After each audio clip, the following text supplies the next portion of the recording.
Mövzumuz beynəlxalq hüquqda deliktin tənzimlənməsidir. Xatırlatmaq istəyirəm ki, bu modul çərçivəsində ilk təlimimiz Sevinç Kərimova tərəfindən həyata keçirilmişdir. Növbəti təlimimiz Əzizə Rüstəmzadə tərəfindən və əsas etibarilə mülki məcəllədə deliktin tənzimlənməsinə yönələn maddələrin həm nəzəri, həm də praktiki baxımdan izahına həsr olunmuşdur. İndiki mövzumuz isə göründüyü kimi beynəlxalq hüquqda deliktin tənzimlənməsidir. Mən mövzuya başlamazdan öncə auditoriyaya sual vermək istəyirəm, çünki burada qoşulan hər kəsi tanımıram. Beynəlxalq xüsusi hüququ universitetdə bir fən kimi keçən, daha doğrusu keçməyən, yaxud ümumiyyətlə bu barədə araşdırma etməyənlər varmı? Məlumatda olmayan, yəni. Varsa mümkündürsə əl qaldırar, ona uyğun təlimin gedişatı çünki davam edəcək.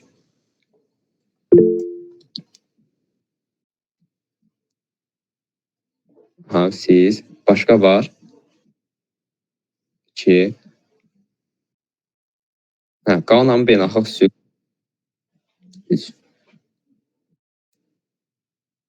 Oldu, çox sağ olun. Yəni artıq əsas odur bildiyim ki, ümumiyyətlə məlumatsız şəxslər də az deyil burada. Ona görə gəlin istəyirsiniz birinci beynəlxalq hüququn mahiyyətindən başlayaq. Çünki onu bilmədən oradakı deliktin tənzimlənməsindən danışmaq da əbəsdir. Biz ümumiyyətlə nəzəriyyədən də bilirik ki, hüquq normaları müxtəlif əsaslara görə təsnif olunurdu. Onlardan biri də maddi hüquq normaları ilə prosessual hüquq normaları idi. Maddi hüquq normaları nə idi? Özündə müəyyən bir davranış qaydasını ehtiva edirdi. Ya münasibət iştirakçılarının hüquq və vəzifələrini əhatə edirdi. Onların məsuliyyətinin növünü, həddini, həcmini bunları müəyyən edirdi. Prosessual normalar isə maddi hüquq normalarının bir növ işləyişini təmin edirdi. Yəni ki, prosedur qaydaları müəyyənləşdirirdi. Və hətta biz demişdik, elə məcəllələr var ki, orada yalnız prosessual normalar və ya yalnız maddi hüquq normaları deyil, hər ikisi mövcuddur. Məsələn, inzibati xətalar məcəlləsi buna misal idi. Bir də var kollizyon hüquq normaları, kollizyon normalar. Bu mahiyyəti nədir? Kollizyon normalar xarici elementli hüquq münasibətlərində, burada söhbət mülki hüquq münasibətlərindən gedir. Tətbiq olunacaq maddi hüquq normasının müəyyənləşdirilməsi üçün yaranan normalardır. İndi burada xarici element nədir? Tətbiq olunacaq hüquq nədir? Bunu aydınlaşdırmaq lazımdır. Xarici element deyərkən bununla bağlı nəzəri yanaşma olaraq Sabir Allahverdiyevin kitabında açır bunu. Xarici element deyəndə biz nəyə başa düşməliyik? Ancaq xarici qanunvericiliyin xarici elementi kommersiya mübahisələrində qanunvericiliyin tətbiqi ilə bağlı, tətbiq olunacaq hüququn müəyyən olmasından bağlı Ali Məhkəmənin plenum qərarı var. Həmin qərarda göstərilir ki, biz xarici element deyəndə bunu iki aspektdən dəyərləndirə bilərik. Bir, hüquq münasibətinin subyektinə görə. Misal üçün, Türkiyədəki şirkətlə, yəni olduğu yer Türkiyədə olan bir şirkətlə, Azərbaycandakı şirkət hansısa bir malın göndərilməsi ilə bağlı müqavilə imzalayır. Gördüyünüz kimi, burada tərəflər xarici şəxslərdir. Biri Türkiyə, digəri isə Azərbaycanda yerləşir. Oldu hüquq münasibətinin subyektinə görə. Lakin obyektə görə də ola bilər. Məsələn, obyektə görə necə olur? Fərz edək ki, mənim hələ keçməyə ehtiyac yox. Fərz edək ki, mənim xarici ölkədən mənim bir əmlakım var. Amma özüm Azərbaycan vətəndaşıyam. Qaldığım yersə həmin ölkədir. Mən vəfat edəndən sonra mənim əmlakım kimə qalacaq? Hansı ölkənin hüququna əsasən vərəsəlik münasibətləri tənzimlənəcək? Yəni, bu suala biz obyekt hissəsindən cavab tapırıq. Bu, nəzəri fərqləndirməkdir, əsas xarici elementin nə olduğunu başa düşmək üçün. Ancaq kollizyon normanın özünə gəlincə, dediyimiz kimi, gördüyümüz kimi burada bir xarici element var. Yəni, ya münasibətin obyekti və xaricilik var, ya da subyektlərinin münasibətdə xaricilik elementi mövcuddur. Burada hansı normanın tətbiq olunacağını, yəni hansı ölkənin qanunvericiliyinin tətbiq olunacağını isə kollizyon normaları müəyyənləşdirir. Yəni, bir növ kollizyon normalar bizə tətbiq olunacaq maddi hüquq normasının hansı ölkənin hüququ olmasını cavablayır.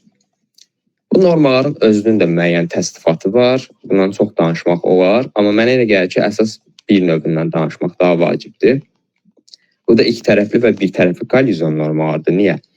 Çünki birazdan haqqında danışacağımız beynəlxalq hüquq haqqında qanun iki tərəfli kollizyon normaları müəyyənləşdirir. O deməkdir ki, bizdə yazılmır ki, bu münasibətdə filan ölkənin hüququ tətbiq olunacaq.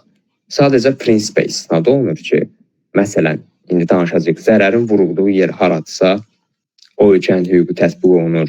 Müqavilənin daha çox sıx bağlı olduğu ölkə hansıdırsa, o ölkənin hüququ tətbiq olunur. Görürsünüz, prinsipə istinad var, yanaşmaya istinad var. Ölkənin adı çəkilmir. Amma elə kollizyon normaları var ki, məsələn, bir tərəfli kollizyon normaları deyilir buna. Konkret ölkənin özünə istinad edir. Məsələn, bizdə kollizyon normaları təkcə beynəlxalq hüquq haqqında qanundan tənzimlənmir. Ailə məcəlləsinə baxsaq, orada 146-cı maddədən bəri nikahın bağlanmasının qayda və formaları var. Orada konkret Azərbaycan qanunvericiliyinə istinad edir ki, Azərbaycan Respublikasında, yaxud orada indi əcnəbi şəxslərlə Azərbaycan vətəndaşları arasında bağlanan nikah münasibətdə də bunu şamil edir ki, Azərbaycan ailə məcəlləsinə əsasən bağlanma qaydası və forması müəyyənləşdirilir. Eyni zamanda, məsələn, bizdə ticarət gəmiciliyi məcəlləsi var ki, orada ayrıca bir fəsil həsr olunur sırf tətbiq olunan hüquqa. Ümumi qəza hallarında necə olacaq, əgər tərəflərin razılaşması yoxdursa, burada hansı dövlətə səfər edilirdirsə, həmin dövlətin özü, əgər gəmidəkilərin əksəriyyəti bir dövlətin vətəndaşıdırsa, o ölkənin hüququ tətbiq olunur deyə bir yanaşma var. Burası mənə elə gəlir ki, ümumi olaraq aydındır. Yenə də bu hissədə hər hansı bir sual varsa dinləyə bilərəm. Yoxdursa əsas hissəyə keçə bilərik.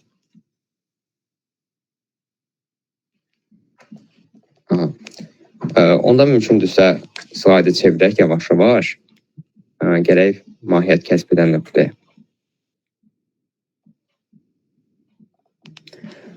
Beynəlxalq hüququna delikt niyə tənzimlənməlidir? Əslində bu sualın cavabını elə dolayısıyla birinci məsələni izah edəndə verdik ki, burada xarici element ola bilir deyə zərərin vurulduğu yer, yaxud zərəri vuran tərəflərin hansısa bir dövlətə aid olması ilə bağlı xarici element yaranarsa, ki, yaranır, burada artıq deliktə münasibətdə hansı ölkənin qanunvericiliyinin tətbiq edilməsi deyə bir sual yaranır. İndi soruşula bilər ki, yaxşı da, məsələn, niyə bu tənzimlənsin? Onsuz da Azərbaycanda da delikt deyəndə təxmini başa düşdür bu nədir? Türkiyədə də delikt deyəndə başa düşdür bu nədir? Almaniyada da delikt deyəndə başa düşdür. Hər ölkədə ola bilər hansı detallar fərqli olsun, yanaşmalar oxşuyur. Və sizcə bunu fərqləndirməyin ehtiyacı hardan gəlir? Niyə məsələn delikti tənzimləyək ki, müqavilə münasibətdən başa düşdük ki, indi ola bilər də indi elə bir müqavilə növü var ki, həqiqətən bu çox olur. Bir ölkədə tamam fərqli cür tənzimlənir. Məsələn, sığorta müqavilələri, yaxud elə adicə leasing müqavilələri. Bəs deliktə nə ehtiyac var sizcə buna? Bundan bağlı fikir olan varsa, buyursun.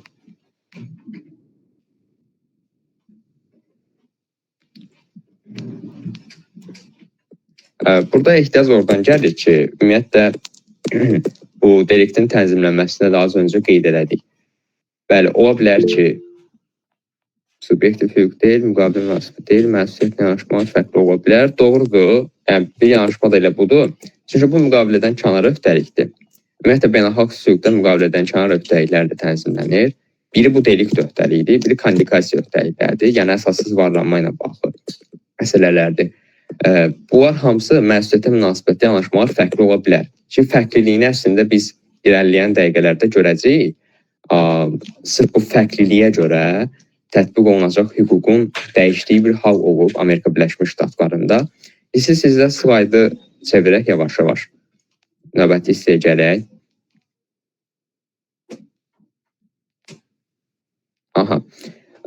Deməli, bu beynəlxalq hüquqda bayaq danışdıq ki, iki tərəfli kollizyon normalar prinsipə istinad edir. Yəni, konkret ölkənin adını çəkmir. Bu prinsiplər bəs hansı prinsiplərdir? Bunu mən öz qanunvericiliyimiz baxımından fərqləndirməyə çalışacağım. Bir də ümumiyyətlə yanaşma olaraq və inşallah ki, təlimdən sonra istinad etdiyim mənbələrdə sizə göndərəcəm, qrupda paylaşacağım. İlk yanaşma Hələ 1849-cu ildə Savigny tərəfindən irəli sürülən yanaşma olub ki, buna lex fori deyirlər, məhkəmənin hüququ. Yəni məhkəmənin mənsub olduğu ölkənin hüququnun tətbiq olunması. Bu bizdə varmı? Var. Yəni lex fori prinsipi tətbiq olunur. Bu nə deməkdir? Mahiyyətini izah eləyək. Yəni deyilirdi ki, sırf deliktə münasibətdə zərər harda vurulursa vurulsun, fərq etmir. İşə hansı məhkəmədə baxılacaqsa, həmin məhkəmə öz aid olduğu dövlətin hüququnu tətbiq edir. Yanaşma bundan ibarət idi. Ancaq bu hazırda belə deyil. Məhkəmə mənsub olduğu hüquqa münasibətdə. Bəli, ola bilər ki, işə bir ölkənin məhkəməsinə baxılır. Amma o demək deyil ki, işə baxan məhkəmə ancaq öz dövlətinin qanunvericiliyini tətbiq eləməlidir. Hətta bizdə beynəlxalq hüquq haqqında qanunda qeyd olunur ki, məhkəmənin öz xidməti vəzifəsidir ki, tətbiq olunacaq hüququn məzmununu müəyyən eləsin. Məsələn, o əsas gətirə bilməz ki, mən Fransanın hüququnu bilmirəm, ona görə Fransanın hüququnu tətbiq eləmirəm. Elə Azərbaycan hüququnu tətbiq edeyim. Belə bir yanaşma ilə sürülə bilməz. Yəni, burada həmin normanın ölkədəki tətbiq təcrübəsi necədir, təfsiri necədir, necə icra olunur? Bu kimi məsələləri işə baxan məhkəmə özü araşdırmalıdır. Yəni, bizdə Azərbaycanda bu yanaşma hazırda belədir, haqlı olaraq və əgər, və indi istisna hallar var ki, tərəflər istinad etdiyi norma ilə bağlı əsaslar təqdim etmirlərsə, yaxud bu həddən artıq yüksək xərcə səbəb olursa, bu kimi hallarda xarici ölkənin hüququnu tətbiq etməkdən bizim məhkəməmiz imtina edə bilir. Bu ayrı. Lex forinin bir prinsip olaraq bəs bizdə beynəlxalq hüquq haqqında qanununda tətbiqi varmı? Var. Məsələn, bu necədir? Fiziki şəxsin xəbərsiz itkin düşməsi ilə bağlı məsələdə, ölmüş elan edilməsi ilə bağlı məsələdə, hətta məsələn, fəaliyyət qabiliyyəti olmayan və fəaliyyət qabiliyyətindən məhrum etmə. Deyərsiniz ki, bu da bütün ölkələrdə eynidir, əslində deyil.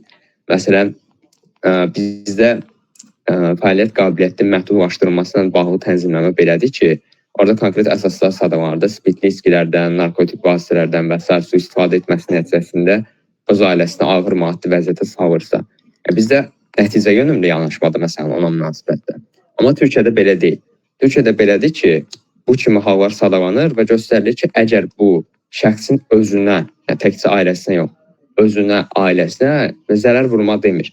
Zərər vurma riski varsa belə, bu ailə üzvlərinin müraciəti əsasında şəxsin fəaliyyət qabiliyyətinin məhdudlaşdırılması üçün əsas ola bilər deyə bir yanaşma irəli sürülür. Yəni gördüyümüz kimi, həqiqətən də maddi hüquq normalarının özündə də fərqlilik ola bildiyi üçün hansı ölkənin hüququnun tətbiq edilməsi məsələsi konkret mübahisə halında önəmlidir. Yəni, cavab tapılmalı olan bir sualdır.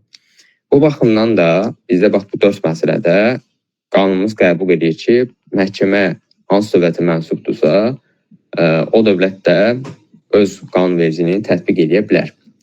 Ancaq deliktə münasibətdə dediyimiz kimi, bu yanaşma artıq sonradan sıradan çıxır, yerini digər bir prinsipə verir. Lex fori delikti və yaxud delikti komissiya adlanan prinsipə. Bu hissədə sual yoxdursa davam edək. Varsa hər an əl qaldıra bilərsiniz. Bravo, mən bir məsələni qeyd eləmək istəyirəm.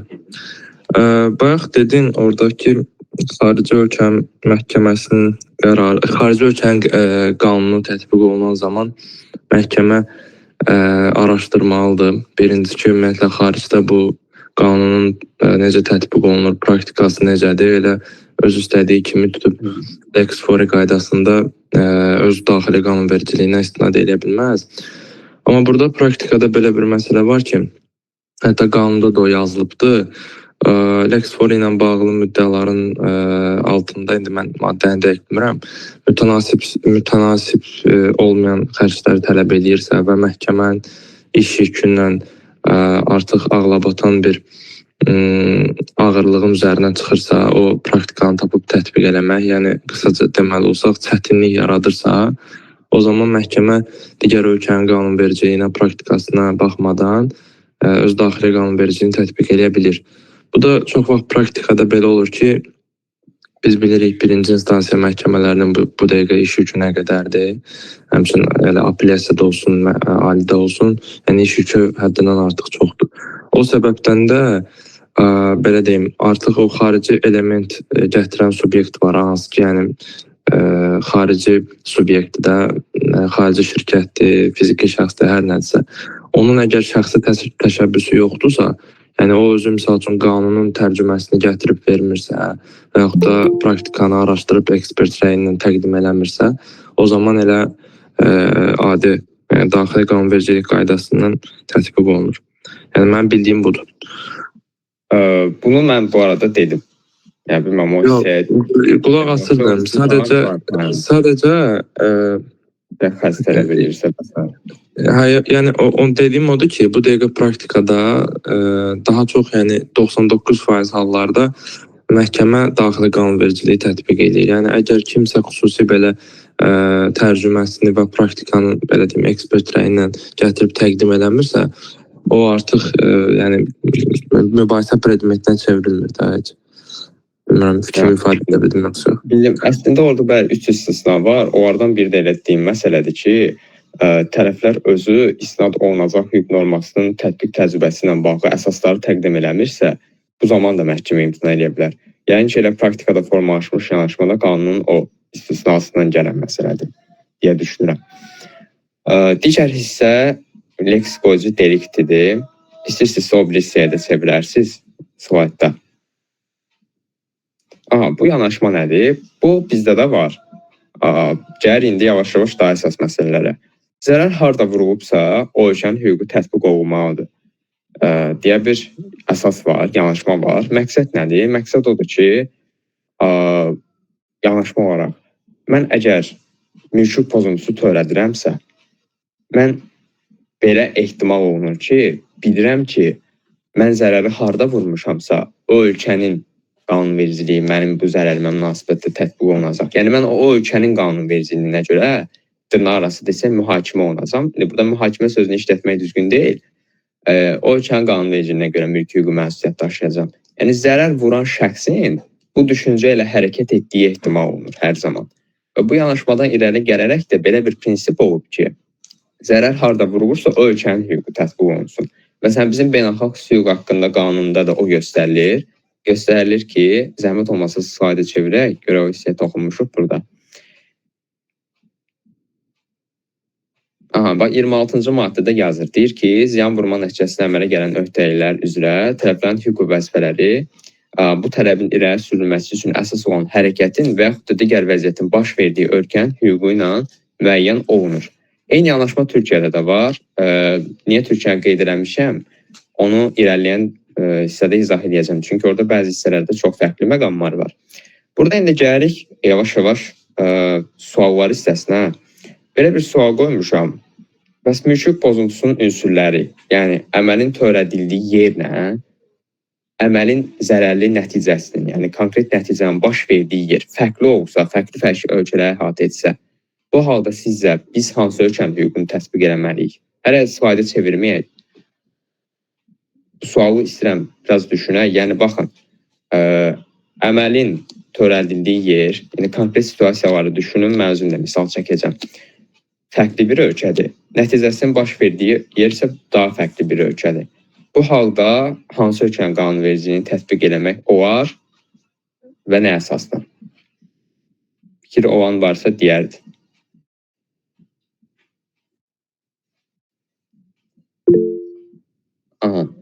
Onda Ləman buyur.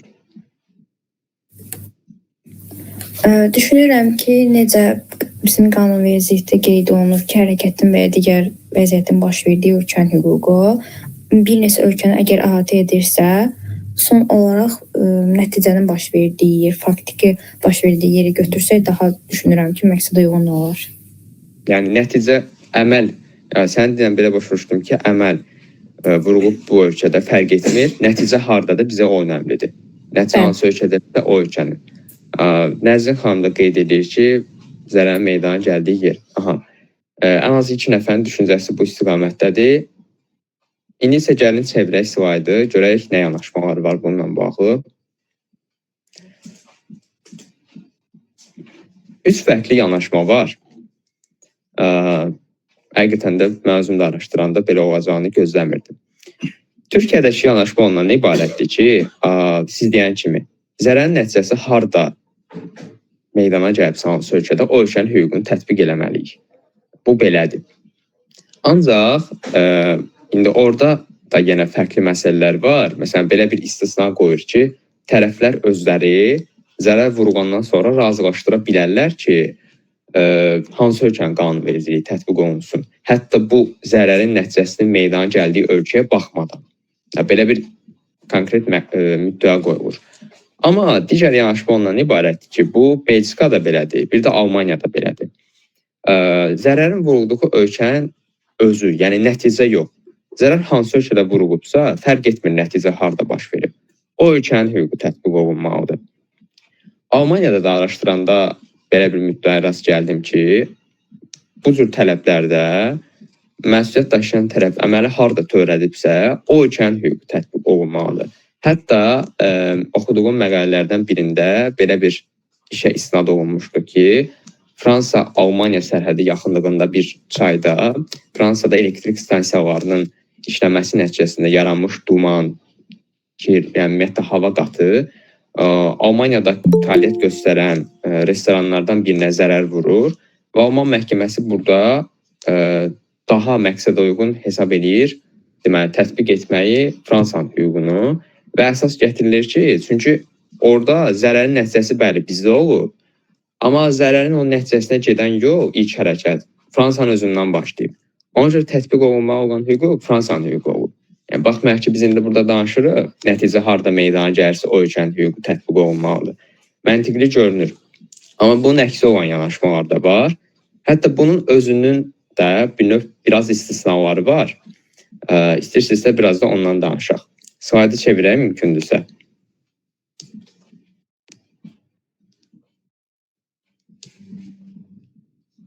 Aha. Bu hissəni indi danışacağım. Bu istisna nə idi? Məsələn, nə ola bilər? Deyək ki, tərəflər özləri dedik, razılaşdırırlar ki, bu ölkənin hüququnu tətbiq eləməyə, nə olsa zərər burada vurulub. Türkiyə buna icazə verir. Almaniyada da belə bir yanaşma var ki, slaydın hansısa bir səhifəsində var, ola bilər ki, ora çatanda artıq üstündən keçim, indi dediyim üçün. Belə bir yanaşma var ki, ümumi qayda ondan ibarətdir ki, əməl harda törədilibsə, nəticəyə baxmadan əməlin törədildiyi yerin hüququ tətbiq olunsun. Amma burada Türkiyədə kim demir, tərəflər razılaşdırır. Deyir ki, zərər çəkmiş tərəf özü tələb edə bilər ki, əməlin törədildiyi yer yox, onun nəticəsinin baş verdiyi yerin hüququnu tətbiq eləyək. Görürsünüz, fərqli yanaşma burada orada üzə çıxır ki, qanun elə bir ki, zərər çəkmiş tərəfin özünə imtiyaz verir ki, sən özün seç hansı ölkənin hüququnu tətbiq eləmək istəyirsənsə. Ümumi qayda kimi qoyur. Amma həm də ona belə bir imkan tanıyır ki, istəsən zərərin nəticəsinin meydana gəldiyi yerin hüququnu da tətbiq eləyə bilərsən. Türkiyədə isə belə deyil. Orada isə deyir ki, yox, tərəflər özləri razılaşa bilərlər bununla bağlı. Ümumi qaydasını Almaniyadakindən fərqli qoyur. Deyir ki, nəticə harda meydana gəlibsə, ümumi qayda qoyaraq o ölkəni tətbiq edirik. Yox, razılaşma ilə dəyişə bilərik. Növbəti bir sual var burada. İş dərsində görünür ekranda. Zərərin meydana gəldiyi yerin hüququnu tətbiq edirik deyək ki, yaxşı. Və zərərin meydana gəldiyi yer təsadüfi xarakter daşısa, onda nə etməliyik? Sizdə. Bu slaydda yazılanlar fikir vermədən öz fikrinizi də deyə bilərsiniz. Zərər meydana gəlib X ölkəsində, mütləq demir ki, X ölkəsinin hüququnu tətbiq edək, çünki zərər orada meydana gəlib. Bundan bağlı fikir varsa, buyurun.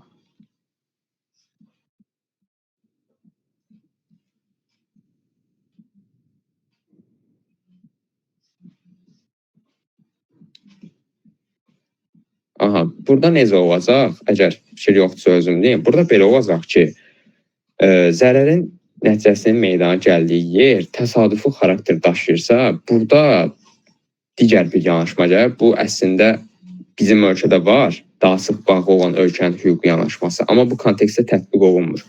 Proper law deyilən anlayış var. Bu ABŞ-də, Kitab Avropasında daha geniş yayılıb. Və hətta belə bir iş olub. Ekranda görürsünüz, mən ümumiləşdirib danışım. Bir New Yorkda yaşayan şəxs bilet alır, hansısa bir məqsədlə səfər etmək üçün və təyyarə qəzaya uğrayır, gəlir düşür Massachusetts ştatında və bilirik ki, orada da qanunvericilik fərqlidir. Ştatın özünə məxsus qanunvericiliyi var, ümumiyyətlə hüquq sistemi fərqlidir. Orada və bu şəxs ölür. Bu şəxsin yaxın qohumları bu zərərin əvəzinin ödənilməsi üçün tələb irəli sürürlər və 10.000 dollarlıq bir tələb irəli sürürlər, tələb qoyurlar. Lakin Massachusetts'dəki həmin dönəmdə olan qanunvericilik deyir ki, yox, 10.000 manat edə bilməzsiniz, bu bir bariyerdir. Bunlar da qalır ki, belə, biz neyniyək, yaxşı. Fakt ortada zərər var, bizim tələbimiz var. İndi nə var, təyyarə gəlib Massachusetts ştatında düşüb deyə, biz onun qanunvericiliyinə mi söykənməliyik, yalnız o mu tətbiq olunmalıdır? Burada artıq yanaşma necə olur? Yanaşma olur ki, yox. Burada zərərin vurulduğu yer təsadüfi xarakter daşıyır. Və hətta belə bir məsələ var, buna əlavə olaraq deyirəm. Ümumiyyətlə, bu təyyarə səfər elədi ki, bir neçə saatdanmı deyə, müddətdənmi insan müxtəlif ölkələrin yurisdiksiyası altına düşür. Və insan bunu təxmin edə bilməz ki, mən indi hardayam, hansı ölkənin qanunvericiliyinin təsiri altındayam, belə deyək. Bu baxımdan da orada artıq məhkəmə zərərin yerinin təsadüfi olduğu üçün hesab edir ki, New York'un qanunvericiliyini tətbiq eləmək düzgündür və belə bir yanaşma irəli sürür ki, zərər yeri təsadüfidirsə, daha sıx bağlı olan ölkə hansıdırsa, bu situasiyada şəxsin o bilet aldığı yerdən söhbət gedir, o ölkənin hüququ tətbiq olunmalıdır. İndi mən sizə nəyi deyim?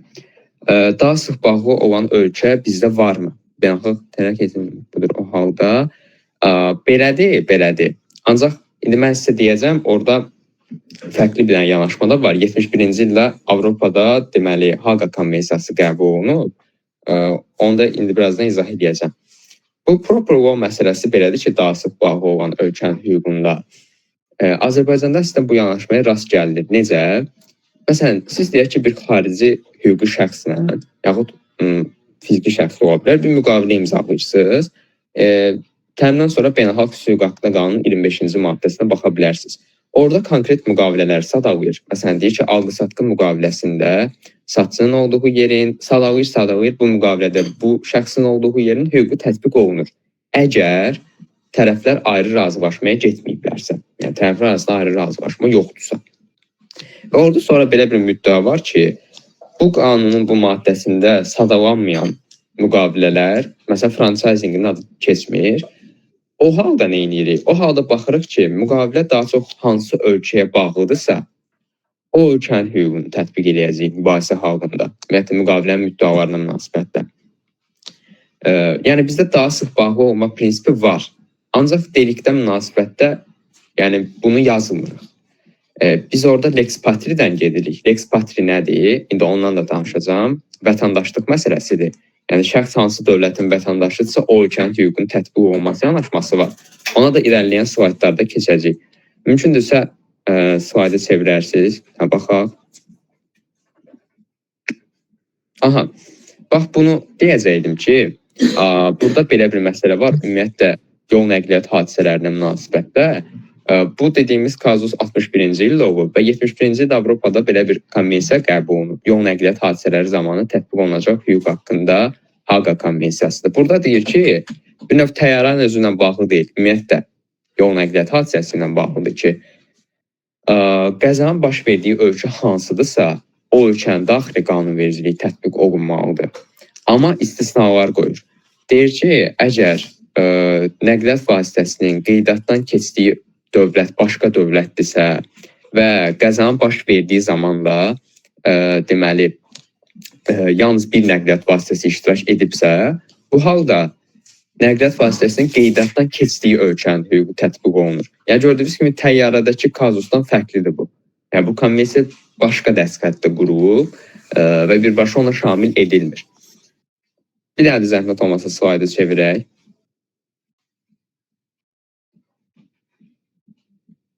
Aha. Gəldik indi Roma reqlamentinə. Roma reqlamentindən də danışmaq istəyirəm. Bu nədir? Baxın, mən bayaqdan adını çəkirdim bizim beynəlxalq hüquq haqqında qanunumuzun. Türkiyədə var, beynəlxalq hüquq və mülki prosesi haqqında qanun.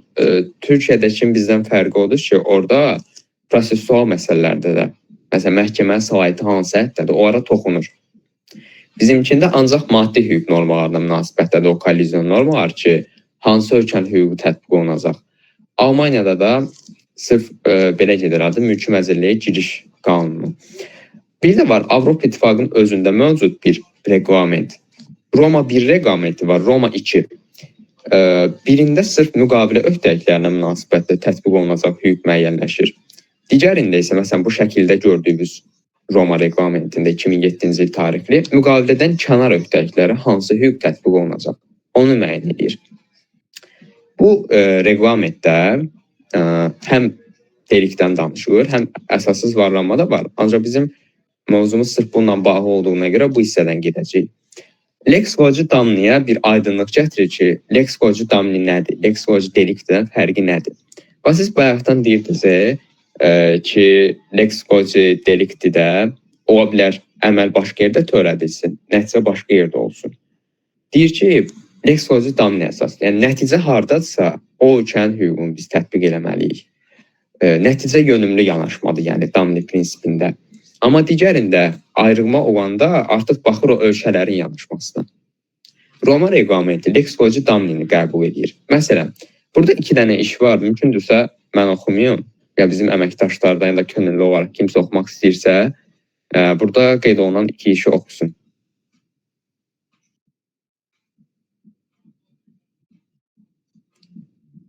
Əgər könüllü yoxdursa, mümkündürsə Əzizə oxusun. Əgər istəyirsinizsə mən oxuya bilərəm. Bəli, o var. Buyur.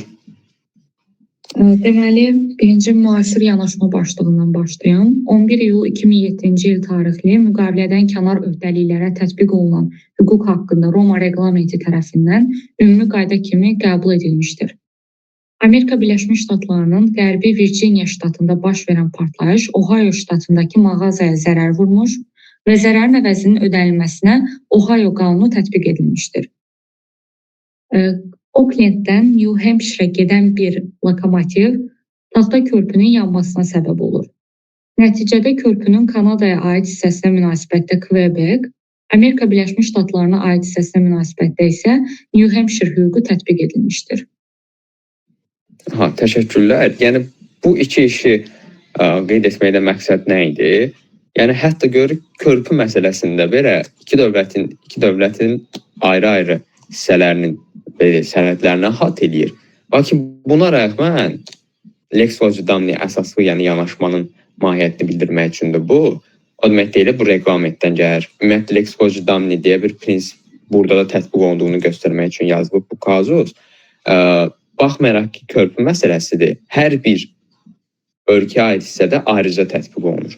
Yəni Kanadaya aid hissədə Quebec qanunvericiliyi, ABŞ-yə aid hissədə isə New Hampshire qanunvericiliyi tətbiq olunub ki, nə var? Zərərin nəticəsinin əmələ gəldiyi hissə bu ölkəyə aiddir. Deməli, harda vurulubsa zərər, nəticə harda meydana gəlibsə, bu prinsipə görə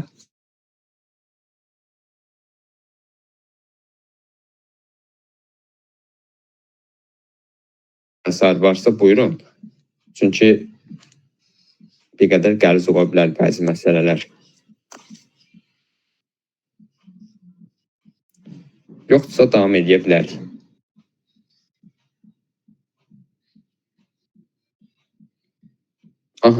Müştərək milli qanun, bunu Lex Patri deyə yazmışam. Sabir Allahverdiyevin kitabında da oxusaz görəcəksiniz ki, 26.2-ci maddəmiz var bizdə beynəlxalq hüquq haqqında qanunda. Orada da bunu Lex Patri prinsipi kimi yazır. Bu nə deməkdir? Bunu mən izah eləməyə çalışacağam. Biz bayaqdan deyirdik ki, bax, zərər harda vurulubsa, ya əmələ münasibətdə, ya da nəticəsinə münasibətdə o ölkənin qanunvericiliyi tətbiq olunmalıdır. Amma belə bir istisna mahiyyətli norma var ki, əgər xaricdə vurulan ziyan nəticəsində öhdəlik əmələ gəlirsə, burada tərəflərin hüquq və vəzifələri baxırıq ki, əgər tərəflər eyni dövlətin vətəndaşları yaxud hüquqi şəxslərdirsə, həmin dövlətin hüququ tətbiq olunur. Aşağıda da bir iş var bununla bağlı. Mümkündürsə bunu da bir nəfər varsa oxusun. Əks halda özüm oxuya bilərəm.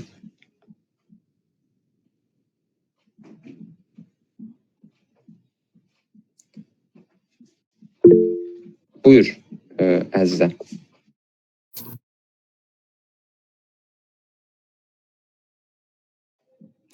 Bəli, buyur.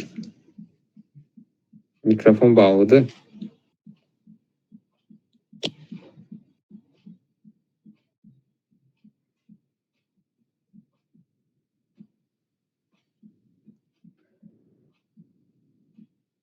bəlkə ola bilsin texniki problemi olub, onda özüm oxuyum. Burada nə idi iş? Almaniyada işləyən və qalan 2 türk vətəndaşı olur. Onlar Almaniyada qeydiyyatda olan avtonəqliyyat vasitəsilə Yuqoslaviyada çoxdan işdir, qəzaya uğrayır və bu nəticədə irəli sürülmüş zərər əvəzi hansı ölkənin hüququna görə tətbiq olunsun? Yuqoslaviyada baş verib hadisə, oranı mı tətbiq eləyək? Bu adamlar Almaniyada işləyirlər, Almaniyada qalırlar. Oranın mı hüququnu tətbiq eləyək? Yoxsa ikisi də türk vətəndaşıdır, oranın mı hüququnu tətbiq eləyək? Burada məhkəmənin mövqeyi olur ki, ikisi də türk vətəndaşıdır. Ola bilər Almaniyada işləyirlər. Müştərək milli qanun, yəni Lex Patrini əsas götürməklə türk hüququ tətbiq olunmuşdur. Bu, yəni bayaqdan danışdığımız prinsiplərin heç də hamısı delikdə yoxdur bizim qanunda. Məsələn, yadınızdadsa başda dedim Lex Fori. Lex Fori ümumi prinsip olaraq bizim beynəlxalq hüquq haqqında qanunda göstərilir. Amma delikt hissəsində o yoxdur. Delikdə münasibətdə biz onu tanımırıq.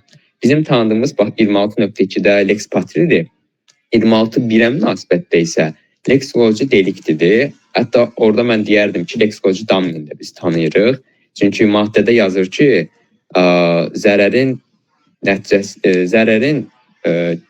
və digər halın vəziyyətin. Bu digər hal vəziyyət deyəndə hesab edirəm ki, biz bunu nəticə kimi təfsir edəsək, əslində belə çıxır ki, Lex Loci Damnində qəbul eləmiş oluruq həmin maddədə. Mümkünsə digər hissəyə keçək.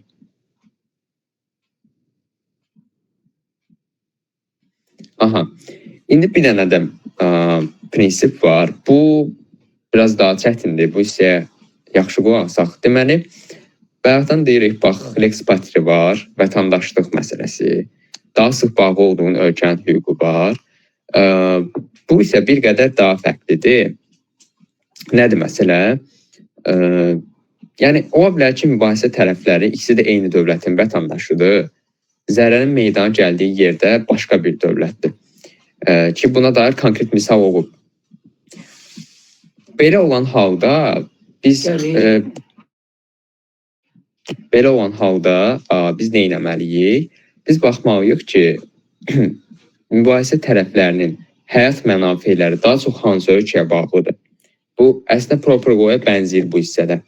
Məsələn, belə bir iş olub, Almaniyada yaşayan və işləyən 2 türk vətəndaşı istirahət məqsədi ilə Türkiyədə olur və onlardan biri digərinə münasibətdə kompüter şərti yazılıb, hər hansı bir əmlak da ola bilər, mübahisə nəticəsində zərər vurur.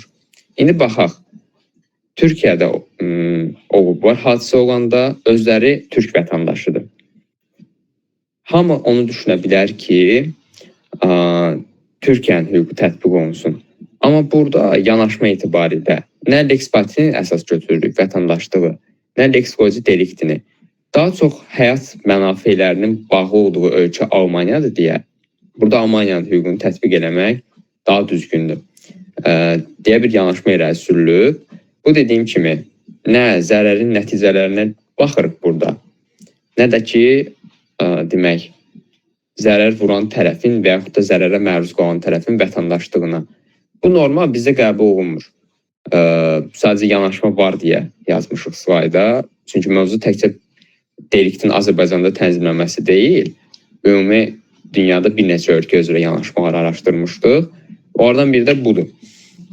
Sizcə ümumiyyətlə bunun tətbiqi məntiqlidir. Məsələn, mən belə bir sual qoyardım ki, şəxsin hansı ölkəyə bağlı olduğunu biz konkret hansı kriteriyə görə müəyyənləşdirərik yaxşı. Yəni, bunun sərhədləri var. Necə bilək ki, bu adam bu ölkəyə həqiqətən bağlıdır, yoxsa deyil. Lap işləmək olsun, yaşamaq olsun. Elə ancaq bununla məhdudlaşırıq biz. Bununla bağlı fikir olan var. Yəni, sizcə bu prinsipi tətbiq eləmək məntiqlidir. Lex Patrini, yoxsa ki, zərərin vurulduğu yerin qanunu. Buyur, əzizə.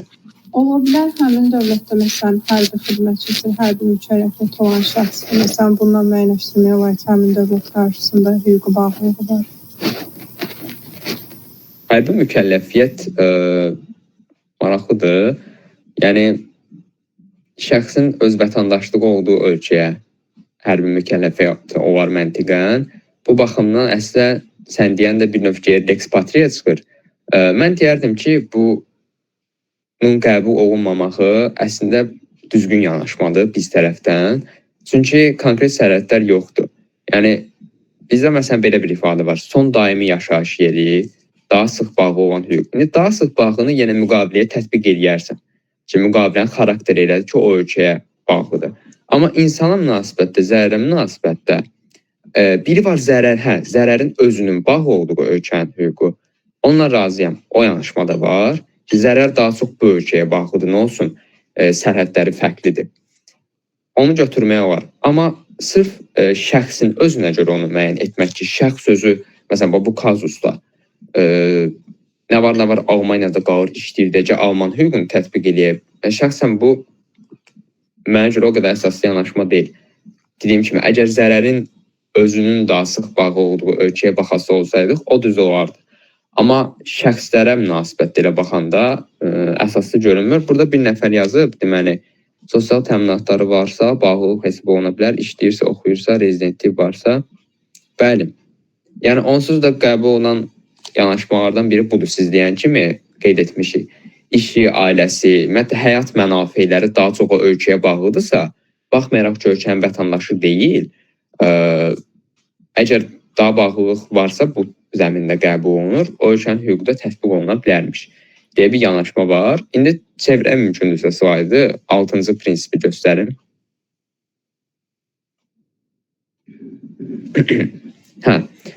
Bu da mənə düşündürən bir sual idi, mövzunu araşdıranda seçim azadlığı.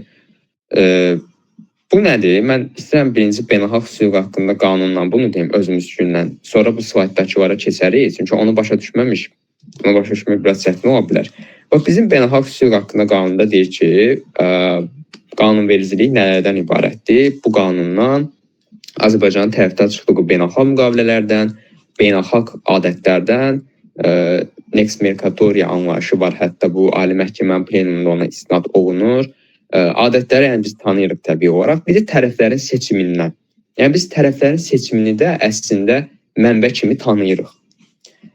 Sonra baxırıq beynəlxalq hüquq haqqında qanunumuza. Görək tərəflərin seçimi harda keçir ifadə olaraq. Yazır nəyi? Yazır ki, məsələn, müqavilə bağlayanda 25-ci maddəyə baxa bilərsiniz. Orada göstərilir ki, əgər tərəflər tətbiq olunacaq hüququ razılaşdırmayıblarsa özləri, onda aşağıdakılar tətbiq olunur. Sadalayır. Alqı-satqıda satçının olduğu yer, nə bilim, əmlak kirayı müqaviləsində necə, sığorta müqaviləsində bir sadalayır. Uzundur, yəni özünüz də ona baxa bilərsiniz.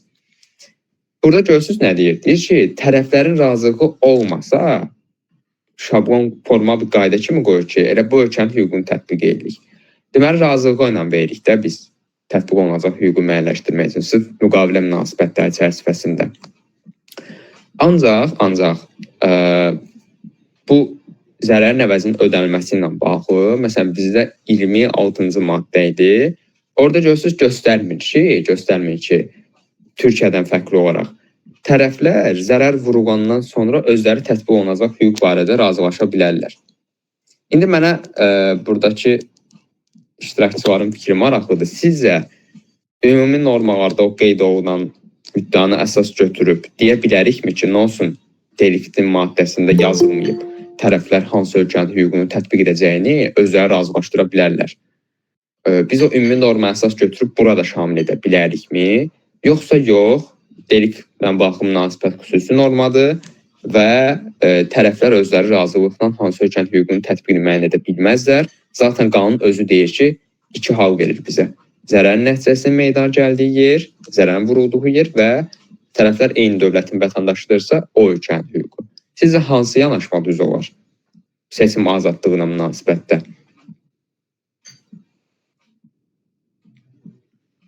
Yəni, fikir olan varsa deyə bilər. Burada elə əsas həm də fikir mübadiləsidir.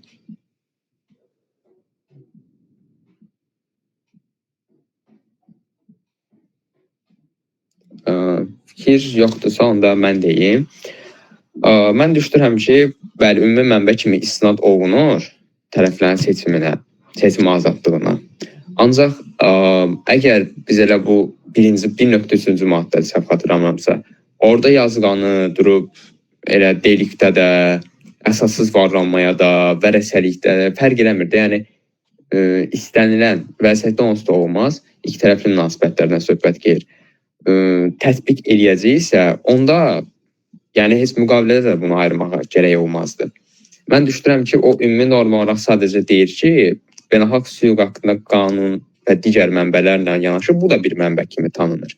Amma tərəflər hansı hissədə? İndi mən sizə deyim də praktik olaraq necə eləmək olar. Məsələn, fərz eləyək ki, Türkiyədə bir Azərbaycanlı, bir də Türk bir zərər vurub Azərbaycanlı Türkə. İndi onlar baxırlar. Deyək ki, hesab edirlər ki, yox, gəl biz Azərbaycan hüququnu tətbiq eləməyək.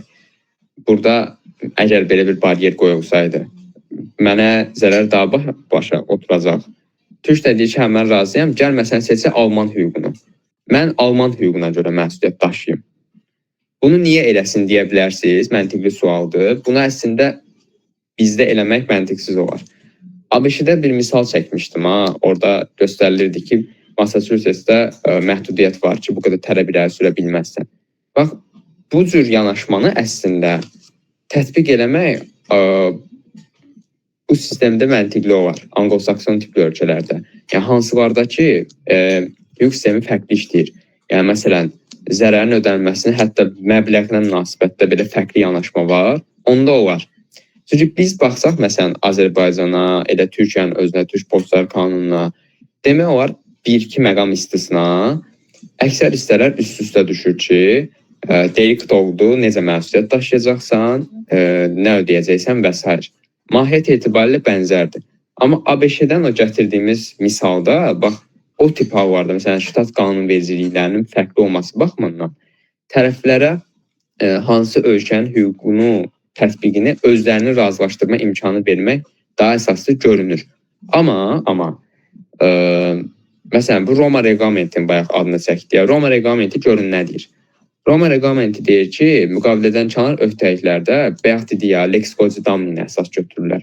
Yəni, zərərin nəticələrinin meydana gəldiyi yer haradırsa, o ölkənin hüququ əsas götürülür. Roma Reqlamentində isə deyilir ki, tərəflər özləri razılaşdıra bilərlər ki, biz hansı ölkənin hüququnu seçirik. İndi ola bilər də, məsələn, dediyimiz kimi məsuliyyətin növünə görə. Çünki nə qədər də harmonizasiya olsa da, məsuliyyətlər demək olar eyni olsa da, fərqlilik də ola bilər də, bunu qəbul edirik. Ola bilər ki, məsələn, bir ölkədə delikt məsuliyyəti yaratmayan hərəkət digər ölkədə delikt məsuliyyəti yaratsın. Tərəflər buna görə razılaşa bilərlər. Amma görün nə deyir? Belə bir istisna qoyur ki, bu açıq şəkildə ifadə eləməlidir və üçüncü şəxslərin hüquqlarına xələl gətirməməlidir. Bu heç, burası önəmli deyil. Əsas məsələ, əgər zərərə səbəb olan hadisənin meydana gəldiyi anda zərərlə bağlı olan bütün ünsürlər deyəndə nəyi nəzərdə tutur? Bayaq dediyimiz həm əməl, həm onun nəticəsi. Bütün ünsürlər hüququ seçilən ölkədən fərqli ölkədə olarsa, onda bizim razılaşmamızın əhəmiyyəti olmur. Yəni, razılaşmamız o zərərin nəticələrinin meydana gəldiyi ölkədən fərqli ölkənin tətbiqinə əsas verə bilməz. Misal üstündən geçsək, məsələn, deyək ki, Almaniya, İtaliya fərz edək, bir Alman vətəndaşıdır, İtalyan vətəndaşdır, zərər vurulub İtaliyada, əməllə nəticəsi elə İtaliyada meydana gəlib, onlar razılaşırlar ki, gəl biz nə bilim tətbiq edək Türkiyənin hüququnu. Hansısa bir əsasa görə. Burada artıq deyir, yox, lex cogi damini əsas götürür. Çünki preambulasında da yazıb ki, bunu tətbiq eləmək məqsəd odur ki, ictimai sərişi bərpa eləyək. Yəni, həm tərəflərin şəxsi maraqını, həm də bir növ ziyanın vurulduğu dövlətin dolayısıyla maraqlarını ədalətli balans yaradaraq tənzimləmək üçün bu prinsipi qəbul edirlər. Ona görə siz başqa ölkədən razılaşsaz da, o zaman bu razılaşma əsas olmayacaq. Deyə bir yanaşma sürülür burada. Türkiyədə isə belədir ki, tərəflər açıq şəkildə mülki pozuntusu törədiləndən sonra tətbiq olunacaq hüququ seçə bilərlər. Bu da 34.5-ci maddənin tərəflərə verdiyi imkandır. Amma bayaq dediyimiz kimi Almaniyada isə bu imkan tərəflərə yox, zərər çəkmiş şəxsə verilir. Əslində məntiqlidir. Zərər çəkmiş şəxsin özünə imkan tanınır ki, sən özün seç. Bax ki, zərərin nəticəsi bu ölkədə meydana gəlibsə, ümumi qaydadan kənara çıxa bilərsən. Ümumi qayda oydur ki, əməl harda törədilibsə, o ölkənin hüququ tətbiq olunsun. O isə deyir ki, yox, nəticənin olduğu yerin hüququnda zərər çəkmiş, amma işə baxan birinci instansiya məhkəməsində ilk məhkəmə iclasına qədər yazılı şəkildə o tələbini irəli sürə bilər deyə bir yanaşma var idi. Hələ ki bu qədər. Əslində prinsiplər çoxdur. Məsələn, üstün dövlət mənafeləyi deyə bir prinsip var. O, yəni mən özüm də araşdıranda gördüm, bizə xas, bizə oxşar bir yanaşma deyil o. Daha çox Amerika Birləşmiş Ştatlarında olan işlərdir. Ancaq yenə də mənbələri göndərəndə baxa bilərsiniz o hissəyə. Eyni zamanda qanunvericilik aktlarını da göndərəcəyik. Yəni prinsiplər çoxdur. Əsas 5-6 dənə vacib olanı yerləşdirdik ki, bunları bilmək mənə görə daha vacibdir. Digərləriniz zəhmət olmazsa, mən baxaq görək nə var slaydımızda. Aha. Daha bir maraqlı sual. Sual nədir? İnternet üzərindən həyata keçirilən delikt, mülkiyyət pozuntusunda tətbiq olunacaq hüquq necə müəyyənləşməlidir? Yəni, bu slaydın bu səhifəsinə baxıb cavabı bu cür deməyək, çünki onsuz da sonrasında fərqli şeylər görəcəksiniz. Bununla bağlı fikir olan varsa buyursun. İnternet üzərindən gerçəkləşdirilən, yəni həyata keçirilən, baş vermiş mülkiyyət pozuntusunda hansı ölkənin hüququnu tətbiq edək? Buyurun. Kimsə nəsə demək istəyirdi? Demək istəyirəm. Əslində internet üzərində deyəndə əksər hallarda hər hansı bir tətbiqdən, aplikasiyadan söhbət gedir də. O aplikasiyalarla bağlı çox vaxt istifadəçi şərtləri və qaydaları olur. Və o da B2C müqavilədir də. Beləliklə biz müqavilə münasibətlərinə düşürük. Mən özüm startup hüququ sahəsində çalışıram deyə orada international müştərilər olanda və yaxud da ki, tutaq ki, Delaware ştatında olan bir müştəri olanda öz platformasında artıq platformadan istifadə edən şəxslər EU ərazisinə aidsə GDPR inteqrasiya eləməli oluruq və yaxud da ki, müəyyən qədər artıq tətbiq ediləcək hüququ biz orada qeyd eləməli oluruq. Elə olanda məncə elə çox zaman əksər aplikasiyalarda terms of use olduğu üçün elə müqavilə münasibəti kimi şərh olunur və hər hansı bir delikt ya da mübahisə baş verərsə, delikt biraz mənə şey gəlir açığı, indi adətən şəxs özü məsuliyyəti daşıyır və biraz qarışıqdır da, elə necə deyim, tənzimlənir də, məhdud bir çıxış halı baş verə bilər. Amma ümumilikdə düşünürəm ki, müqavilə münasibəti kimi tənzimlənir. Fikriniz üçün çox sağ olun. Birinci onu deyim ki, term of use dediniz, istifadə şərtləri. Başda özünüz qeyd etdiyiniz kimi bu müqavilə münasibətdir. Biz də müqavilədən kənar öhdəliklərdən danışırıq. Müqavilə münasibətləri elə ayrı bir əslində təlim müzakirəsi olması məsələdir. Sırf delikt kontekstindən yanaşsaq yaxşı. Sizcə necə ola bilər? Bax, aramızda müqavilə yoxdur. Mən onu tanımıram, bəlkə o məni tanıyır. Biraz ipucu olsun deyə deyirəm. Və mənə bir mülki pozuntusu törədilir. Mülki pozuntusu deyəndə sırf maddi zərərdən, real zərərdən yapışmayaq. Məsələn, necə ola bilər? Mənəvi zərər baxımından. Fikir varsa artıq demək olar. Şəxsən alçaltma кейslərində, təhqir böhtan кейslərindən danışıraq, yoxsa bilmirəm, belə olacaq artıq. Necə olacaq? Hansı ölkənin hüquq tətbiq olunacaq? Kiber cinayətlər və yaxud kiber məsuliyyət məsələsi də qəribədir. Yəni internet məkanında bilmirəm açığı tam olaraq necə tənzimlənəcək. Problem yoxdur. Bunu əslində bilməyən tək siz deyilsiniz. Ümumiyyətlə elə bir məsələdir ki, yanaşma müxtəlifliyi var. Ona görə belə bir sual qoyulub. Ancaq yenə deyirəm, istəyən məsələ müqavilə münasibətlərindəndir. Onun bir aidiyyatı yoxdur. Sırf təhqir böhtan deyil. Yəni bir sözlə şəxsin şəxsiyyət haqqlarına, yəni onun şərəfinə, ləyaqətinə, bir növ kimliyinə toxunan məlumatların paylaşılması və onun bunu görüb mənəvi sarsıntı keçirtməsi neyniyək, hansı ölkənin hüququnu tətbiq edək? Nəzərə alsaq gözlə mənəvi, indi yenə maddi zərər hissəsində belə idi ki, oxşarlıq daha çox idi. Mənəvi istirafda daha fərqliliklər var. Yanaşmalar nədir? Bir, məlumatın yükləndiyi yerin qanunu var. Yəni ki, o məlumatı yükləyən şəxs hansı ölkədən, hansı çıxış nöqtəsindən belə deyib, bunu edibsə, bir yanaşma onda deyir ki, o ölkənin hüququ tətbiq olunsun. Amma Bu yanaşma da əsaslı deyil. Çünki niyə? Birincisi, internetə çıxışı olan hər yerdən yükleme eləmək olar. İkincisi, yükləmənin özü təsadüfi xarakter daşıyır. Biz axı belə bir şey demişdik başda. Demişdik ki, mən mülki pozuntusu törədirəmsə, artıq belə bir ehtimal var ki, prezumpsiya. Mən bunu etdiyim yerin qanunvericiliyi ilə məsuliyyət daşıyacam düşüncəsi ilə edirəm. Bir dənə oxuyaq. Məncə əməlin törədildiyi cihazın aid olduğu internet şəbəkəsi hansı ölkəyə aiddirsə həmin. Tamam, bu da məntiqlidir. Əslində bir növ bu ona oxşuyur. Ancaq yenə də o zərərin özünlə bağlı məsələ deyil. Zərəri harda başladım? Yaxud başqa adam onu harda gördü? Hər ikisi təsadüfi yerdir. Yəni adam bunu edəndə də bilmir ki, əslində mən harda edirəm. O düşüncə ilə eləmir ki, mən zərəri burada vurum. Ona baxan adam da, məsələn, Azərbaycanlı da, Azərbaycanda olanda da o məlumatı görə bilər. Avropada olanda da görə bilər. Yaxud başqa ölkədə olanda da görə bilər. Deməli, hər ikisində təsadüfli elementi var. İndi keçək zəhmət olmasa o biri slayda. Görək digər yanaşma nədir?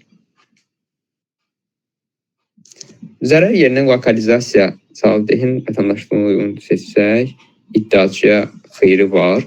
Xeyr deyəndə siz tam olaraq nəyi nəzərdə tutursunuz? Yəni anlamadım düzü.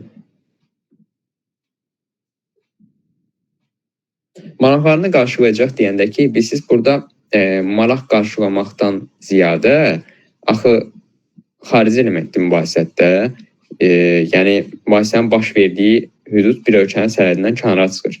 Burada əsas məsələ maraq qarşılamaqdan çox, ümumiyyətlə işə baxan məhkəmə necə baxsın, hansı ölkənin hüququnu tətbiq etsin, bu suala cavab tapmaqdır. Yəni ona görə mən məsələn o prizmadan yanaşmıram ki, iddiaçının maraqlarını qarşılayacaq ölkənin hüququnu seçək. Amma əslində sizin dediyiniz o hissə axırda görəcəyik. Bir dənə yanaşma var, oradan o bənzər bir şey var. O hissəyə gələcəm. Əslində məncə cavabdehin yenə öz vətəndaşı bağlı olduğu ölkə dedik ki, abstraktda, amma iddiaçının vətəndaşlığı olan ölkə ilə bağlı ədalət mühakiməsinə aparılması, mühakimə olunması daha necə deyim, humanist yanaşmadır. Çünki onun bildiyi bir ölkədir, özünün aid olduğu bir ölkədir, biraz belə daha... Elə də olacaq. Yes. Siz deyən kimi olacaq. Yəni bundan sonra görəcəyik onu. Bir dənə bunu da deyim, bu da fərqli yanaşmadır. Burada deyir ki, məlumatlara çıxışın edildiyi yerin qanunu. Yəni deyir ki, şəxs məlumatı harda baxıb, harda o mənəvi sarsıntını keçiribsə, gəl o ölkənin hüququnu tətbiq eləyək. Ancaq burada da yəni bu yanaşmanın niyə qüsurlu olduğunu qeyd etmişik. Birincisi, mülki pozuntusunu törətmiş şəxs məlumatı yükləyəndən sonra ona baxan şəxsin, yəni istifadəçinin məlumata çıxışı üzərində təsir imkanına malik deyil. Yəni o müəyyənləşdirmir ki, bu adam buna harda baxsın. Normalda mən kiməsə zərər vuranda, görürsünüz, klassik nəzəriyyədən fərqlidir də. Normalda mən kiməsə zərər vuranda görürəm də ki, zərəri bu ölkədə vurdum, burada baş verdi, bitdi. Ancaq burada artıq o çox abstrakt olur deyə təsirdə edə bilmir ki, məlumatı harda çıxış eləsin. Yaxud da ki, bir yanaşmada odur ki, qüsurlu olduğuna dair. İstənilən yerdən zaten, internetə çıxış olan istənilən yerdən məlumata çıxış əldə edə bilər bu şəxs. Onda neyniyək? İndi zəhmət olmasa o biri slayda keçək, görək neynəmək daha məntiqli olar. Aha, belə bir bayaq Nəzrin xanımın dediyi məsələyə bənzər bir hal var. Deyir ki, şəxsin bilavasitə şəxsiyyət haqlarına, indi bunu belə ifadə etmişəm, bunu dediyimiz kazus üzərindən başa düşsə yaxşıdır. Toxunan məlumatın serverdə yükləndiyi yerlə mənəvi zərərə məruz qalan şəxsin yaşadığı, olduğu, işlədiyi, bir sözlə həyat mənafelərinin mərkəzi olan yerin üst-üstə düşdüyü bir prezumpsiyadır. Yəni ki, burada Nəzrin xanımın dediyi məsələdir ki, iddiaçıya xeyri deməyək, iddiaçının daha çox bağlı olduğu yermiş həmin yer, o məlumatı gördüyü yer elə hesab olunur. Ona görə də işə baxan məhkəmə o yerin hüququnu tətbiq edə bilər. Və Avropa İttifaqının Ədalət Məhkəməsi tərəfindən də müdafiə olunan yanaşmadır. Burada qeyd etməmişik, səhv eləmirəmsə, orada həm də belə bir fərqli nüansa toxunur ki, burada təkcə şəxsin o məlumatı gördüyü yer önəmli deyil. Şəxs daha çox hansı ölkədə tanınır, hansı ölkədə daha çox sosial əlaqələr mövcuddur. O zərər, yəni şəxsiyyət haqlarını toxunan məlumat özü istisna digər şəxslər tərəfindən daha çox harda görülə bilər? Bunun üzərindən. Amma bunun özündə bir növ səhv çıxartmaq var. Nə mənada? Siz də sağ olun. Nə mənada? Çünki bilirsiniz, burada da yenə problem ola bilər ki, yaxşı da mən zərəri burada gördüm, mənafiyim bura baxıdır, sosial əlaqələrin burada daha çox var. Hanı zərər? Yəni, mənəvi zərər bu əslində özündən gələn problemdir. Zərərin normalda deyirik ki, vurulduğu yerin qanunu ilə şəxs mühakimə edilməlidir. Hanı yəni burada vurulan yer? Hansı yerdə sənə zərər vurdum? Yəni, internet elə bir məkandır ki, bir sözlə, o çıxış nöqtəsi demək olar ki, hər kəsin var deyə, orada məkanı lokalizasiya eləmək çətindir. Məkanı və zamanı. Ancaq bu problem var, yəni yanaşmalar da var. Əslində, çox təəssüf ki, sırf 3 dənə yanaşmanı araşdırıb qeyd etmişəm. Amma mövzumuz sırf buna həsr olunsaydı, bundan daha çox danışmaq olardı. Fərqli fikirlər də çıxa bilər ortaya. Bu məsələ ilə bağlı, eyni zamanda bura qədər danışdıqlarımla bağlı hər hansı bir sual varsa, buyurun, verə bilərsiniz.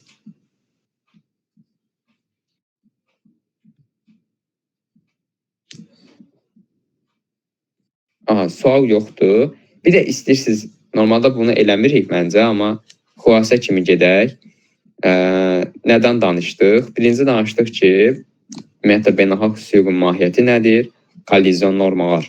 Necə fərqləndirilməlidir maddi normalardan? Kollizyon normalar niyə var və nəyə xidmət edir? Bunu başa düşdük yəqin ki. Daha sonra keçdik ki, deliktin tənzimlənməsi hansı prinsiplərə söykənir? Azərbaycanda beynəlxalq hüquq haqqında qanunun 26-cı maddəsi ilə 26.1 və 26.2 birinci hissədə prinsiplərdən biri lex origin delicti prinsipi tətbiq olunur. Yəni zərərin vurulduğu yerin qanunu prinsipi tətbiq olunur. 26.2-də lex patri prinsipi. Yəni ola bilər, məsələn, iki Azərbaycanlı vətəndaş gedir xarici ölkədə, Fransada bir-birlərinə zərər vururlarsa, ikisi də Azərbaycanlıdır deyə artıq orada işə baxan məhkəmə Azərbaycan hüququnu tətbiq edəcək yanaşması qəbul olunur. Bu iki yanaşmadır.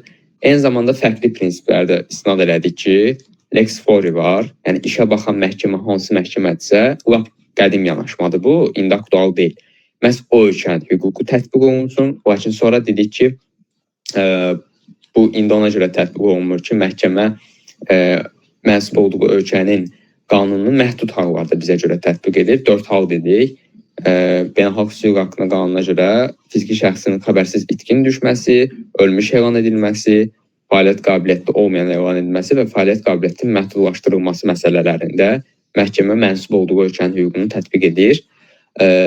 Qalan hallarda öz xidməti vəzifəsidir ki, tətbiq olunan hüququ araşdırsın. Ancaq istisnaları da qeyd elədik. Bayaq Mirəl bəy də dedi onu. Praktik tərəfindən, yəni daha yüksək xərclər tələb edirsə, yaxud tərəf özü bu ölkənin hüququnu tətbiqi üçün hər hansısa bir əsas məzmunun izahına dair nəsə göstərmirsə, bu hallar istisna edir. Və daha sıx bağlı olma prinsipi, proper onu izah etdik ki, bəzi hallarda zərərin yeri xüsusən təsadüfi olduğu hallarda təyyarə misalından dedik ki, zərər yeri təsadüf isə baxmalıyıq ki, zərərin özü daha çox hara bağlıdır, haranın hüququnu tətbiq etmək məqsədə uyğundur, vətəndaşlığa və zərərin vurulduğu yerə baxmadan. Lakin sonra dedik ki, burada biri var zərərin yerinin bağlı olduğu ölkənin hüququ, bir də var ki, şəxslərin özlərinin bağlı olduğu ölkənin hüququ. Yanaşmalardan biri onu da deyirdi ki, şəxsin özü də əgər bu ölkəyə bağlıdırsa, baxmayaraq ki, oranın vətəndaşı deyil, baxmayaraq ki, zərər orada vurulmayıb. Bağlı olduğu ölkənin hüququ tətbiq olunsun, belə bir yanaşma irəli sürülürdü. Və bir də lex voluntatisdən danışdıq ki, tərəflərin iradə sərbəstliyi hansı hissədədir? Yəni, delikt törədiləndən sonra tətbiq olunacaq hüququ görəsən tərəflər razılaşdıraraq özü müəyyən edə bilərlərmi? Niyə belə bir şey etsinlər? Onu da dedik ki, məsuliyyətin növü fərqli ola bilər, həcmi fərqli ola bilər. Bir ölkədə delikt məsuliyyətinin səbəb olan əməl digərində səbəb olmaya bilər və s. İndi isə və internet məkanında zərər yerinin lokalizasiyasından da danışdıq. İndi istəyirəm növbəti hissəyə keçək. Məncə slayddan sonra kazus hissəsi də düzdür. Bir dənə baxaq. Aha, kazusdur.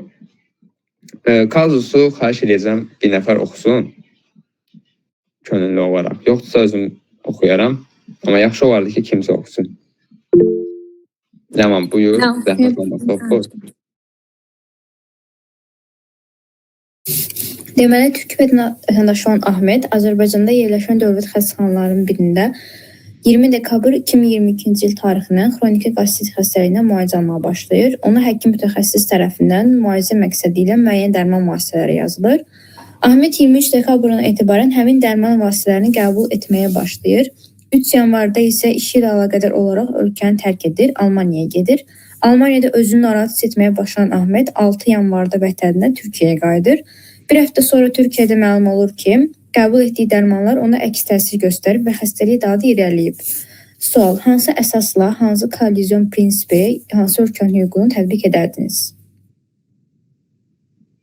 Kazus aydın olmazsa vasitə keçə bilərəm. Məncə aydın yazmışıq. Fikir var. Fikir olan istənilən adam deyə bilər. Burada 3 ölkənin adı seçilir gördüyünüz kimi. Azərbaycanda müalicə almağa başlayır. Özü Türk vətəndaşıdır. 23 dekabrda işi ilə bağlı olaraq, deməli, 23 dekabrda dərmanları qəbul edir, 3 yanvarda işi ilə əlaqədar olaraq Almaniyaya gedir və o dərmanın əks təsirini Almaniyada hiss edir. Sonra gəlir öz vətənindən müalicə almaq üçün, məlum olur ki, o dərmanlar ona əks təsir göstərib. Hansı ölkənin hüququnu, hansı əsasla tətbiq edərdiniz və niyə?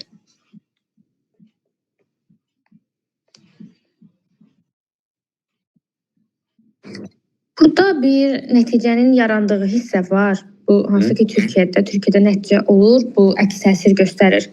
Bir də hadisənin baş verdiyi məkan var. Bu da Azərbaycan. Yəni həkim Azərbaycanlıdır və reseptdə Azərbaycanda yazılıb da həmin bu Ahmeti. Yəni bayaqki əvvəlki izahlarda da məsələn Türkiyə qanunvericiliyinə əsasən nəticənin yarandığı ölkənin qanunvericiliyi tətbiq edilirdi. Almaniya, Belçika qanunvericiliyinə əsasən hadisənin yarandığı ölkənin qanunvericiliyi tətbiq edilirdi. Ona görə konkret olaraq cavab nədir bilmirəm. Sadəcə başa düşdüyüm budur ki, yəni ya Türkiyənin qanunvericiliyi tətbiq olunar, ya da Azərbaycanın qanunvericiliyi. Bu amma Türk vətəndaşı olduğuna görə də Türkiyə qanunvericiliyinə əsasən nəticənin baş verdiyi ölkənin qanunvericiliyi tətbiq ediləcəksə, yəni ki, Türkiyədir cavab.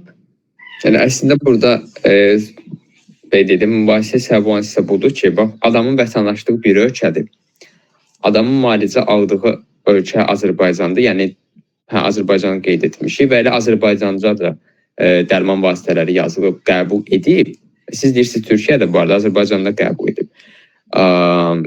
3 yanvarda ölkəni tərk edir, Almaniyaya gedir. Özünü narahat hiss eləməyə başladığı ölkə Almaniyadır. Buna görə Türkiyəyə qayıdır ki, mən narahatam, baxım, görüm niyə narahatam, nə oldu, baxım, mən müalicə alırdım. Bir dənə burada rəylərə baxım. Biri yazıb ki, Rəşid bəy, Azərbaycan hüququ, çünki səhv resepti məhz Azərbaycanda yazıb. Nəzrin xanım yazıb ki, mən intuitiv olaraq cavabın Azərbaycan olduğunu düşünürəm. Başqa yanaşma var. Mən istəyərdim ki, çoxlu fikir bildirsin. Çünki məncə yenə düşünülməlidir bəzi məsələlər burada. Ölkələrə fikir verək, hadisəyə fikir verək. Aslında biz demişdik ki, Türkiyə qanunvericiliyinə əsasən zərərin nəticəsinin baş verdiyi ölkə üstün tutulur. Türkiyədə nəticə aşkarlanıb. Belə məntiqən gəlsə, qayda onu deyir ki, Türkiyədir də. Mən elə düşünürəm. Amma digər tərəfdən də bu, yəni tam olaraq başa düşmürəm ki, bu həkim resepti yazıb, həkimin məsuliyyəti məsələsi, biraz oradan ağlım qarışır, amma mənə gəlir ki, sırf qanunvericiliyə əsasən düşünəndə, müzakirələrə əsasən gedəndə cavab Türkiyə olacaq. Amma nədənsə intuisiyamda deyir ki, Azərbaycan olmalıdır, bilmirəm, yəni belə. Çox sağ olun fikir versin. Sonra da belə bir ifadə işlətisi, həkimin məsuliyyəti məsələsini, onu niyə başa düşmürsünüz ki, yəni orada aydın olmayan nədir? Tam olaraq. Çünki həkim bəli, yanlış müalicədir. O bizdə də var. Lakin müalicə başlayıb Azərbaycanda həm həkim ümumiyyətlə Azərbaycanda resepti yazıb dərmanları işlədir və s. və ilaxır. Belə sanki elə bilirəm ki, hadisələr ümumiyyətlə Azərbaycan ətrafında belə baş tutur. O arada gedir, gəlir, eyni zamanda özünün vətəndaşlıq məsələsi var. Amma mən mainly hadisələr elə bilirəm ki, əsas etibarilə Azərbaycanın ətrafında olur deyə. Azərbaycana daha çox belə cavab kimi getməyim gəlir, amma müzakirələrdən də o Türkiyə məsələsi, zərərin nəticəsinin baş verdiyi yer belə bir məsələ. Amma Şərif xanım, bunu buyurun. kazusu ikinci dəfə ya da üçüncü dəfə oxuyanda gördüm ki, bu özünü Almaniyada narahat hiss eləməyə başlayıb Türkiyəyə qayıdır. Yəni Alman qanunvericiliyinə əsasən də hadisənin baş verdiyi ölkə, yəni Azərbaycan sayılır da. Azərbaycan sayılır. Aha. Başqa fikir var. Bir dənə hamının fikrini alım. Sonda istəyirəm yanaşmamı deyim. Gülşən xanım da yazıb ki, şəxsin həyat bağlılığı daha çox hardadsa o ölkə, əslində vətəndaşlıq burada o qədər də vacib deyil. Çünki həmin şəxsin yerinə ümumiyyətlə vətəndaşlığı olmayan şəxsi qoysaq belə, tamam, razıyam. Fikir varsa yenə dinləmək istəyərdim. Bir neçə dəqiqə ərzində. Yoxsa çünki sonda demək istəyirəm öz yanaşmamı.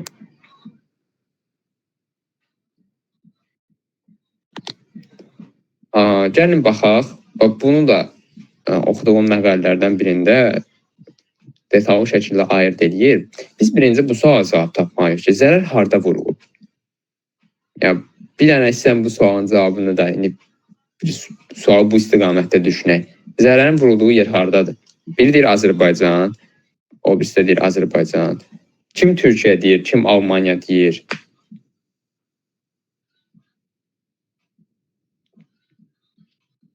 Məncə də Azərbaycanda, çünki nəticə Almaniyada əmələ gəlib də.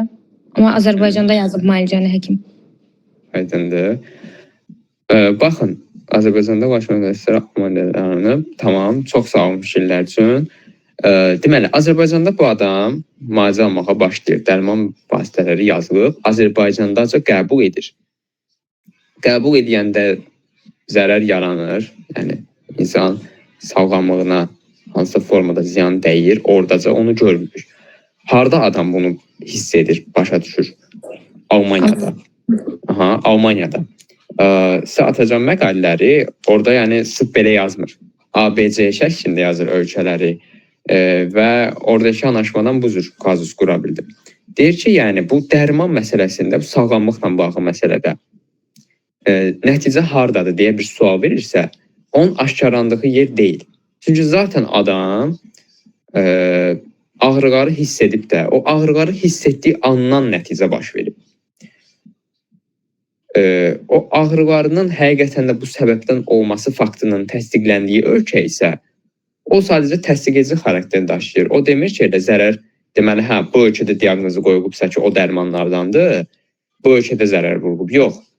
Deməli, zərərin vurulduğu yer haradır? Sualına cavabımız odur ki, Türkiyə deyil, dəqiq. Sadəcə orada aşkarlanıb. İndi Azərbaycandır mı, Almaniyadır mı? O isə də dedik ki, Almaniya münasibətdə götürürük ona görə ki, nəticə oradadır. Amma indi yenə də gəlirik, nəyə çıxırıq? Hansı əsasdan qoymuşam sualı, hansı kollizyon prinsipi?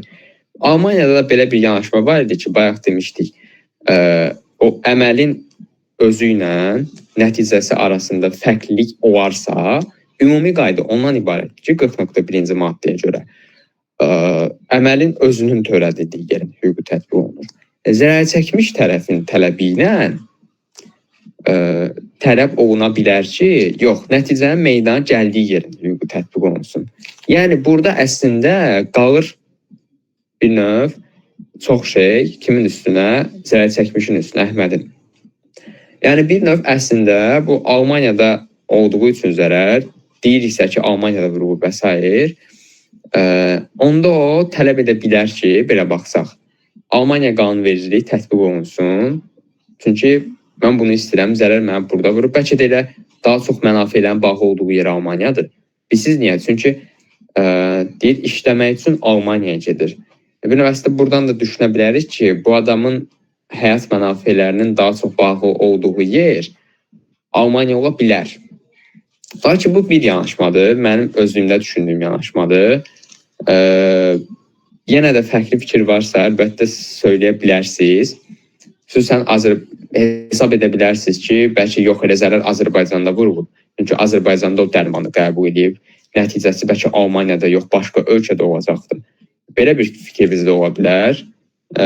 Bu da əsaslı görünür. Ancaq dediyim kimi, bu tip kazuslarda baxılan məsələ həqiqətən də o zərərin nəticəsinin harda baş verdiyidir.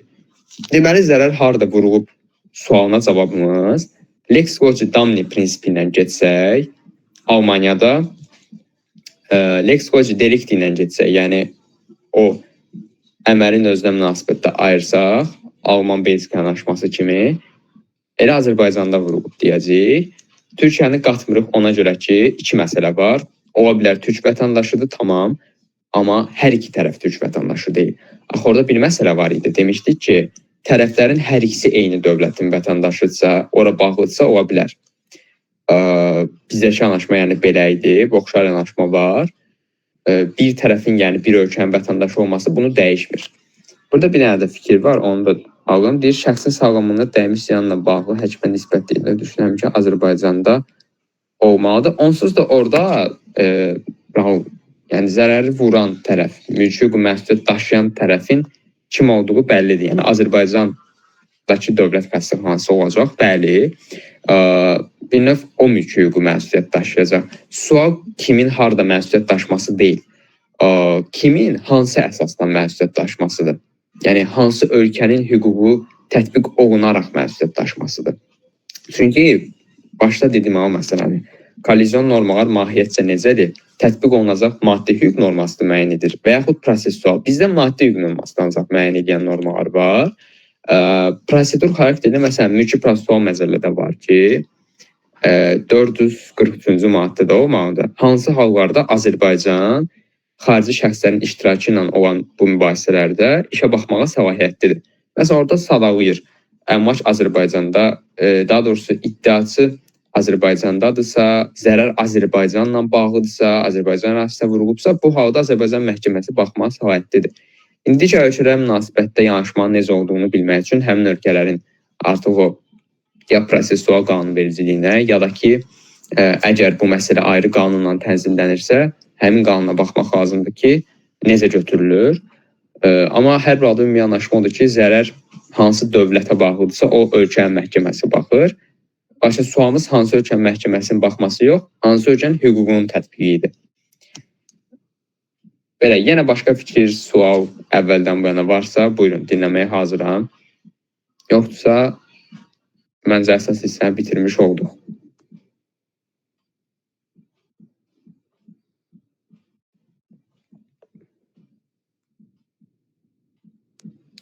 Belə görürəm ki, sual və ya digər söz yoxdur. Belə, təlim bitdi. İştirak elədiyiniz üçün təşəkkürlər. Yenə də əlbəttə ki, daha yaxşı ola biləsi məqamlar var. Çünki mövzu çox genişdir. Hətta bunun özünə ayrıca bir modulda həsr eləmək mümkündür. Bəli, məqalələri də bölüşəcək, ona görə narahat olmayın. Qanunverici aktını atacağıq. Belə, ümumiyyətlə bundan deliklə bağlı modulumuz bitdi. İnşallah növbəti həftələrdə növbəti modulumuz yenə Legatrix layihəsi çərçivəsində hansı mövzuya həsr olunacaq, onunla bağlı elan verəcəyik. Sizi yenə növbəti təlim müzakirələrimizdə görməkdən məmnunluq duyarıq. Bir daha çox sağ olun ki, iştirak elədiniz. Təşəkkür edirəm. Sağ olun.